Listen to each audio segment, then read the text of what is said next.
अजीब शख्स था, कैसा मिजाज रखता था। वो साथ रहकर भी इख्तिलाफ रखता था। मैं क्यों न दाद दूँ उसके फ़न की, मैं क्यों न दाद दूँ उसके फ़न की। मेरे हर सवाल का पहले ही जवाब रखता था। वो तो रोशनियों का बासी था, मगर मेरी अंधेरी नगरी का बड़ा ख्याल रखता था। मोहब्बत तो थी उसे किसी और से, मोहब्बत तो थी उसे किसी और से।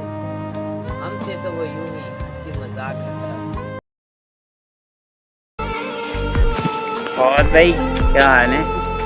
हाल ऐसा है कि आईना भी सवाल कर बैठा, कहता है कमबख्त तू किसके लिए यह हाल कर बैठा। वाह वाह।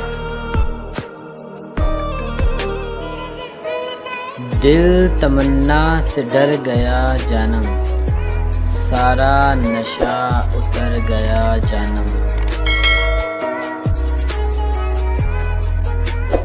फैसला छोड़ दिया है तेरे अंदाजे पर, और रोज एक बात समझाई तो नहीं जाएगी। तू अगर सुन नहीं पाया मुझको, गौर से देख, बात ऐसी है कि दोहराई नहीं जाएगी। वो मुझे जिंदगी समझते हैं, यानी उन्हें मेरा एतबार नहीं। वक्त आदिल जानी, वक्त इंसान की शक्ल तक बदल देता है। रिश्तों का बदलना कोई बड़ी बात नहीं।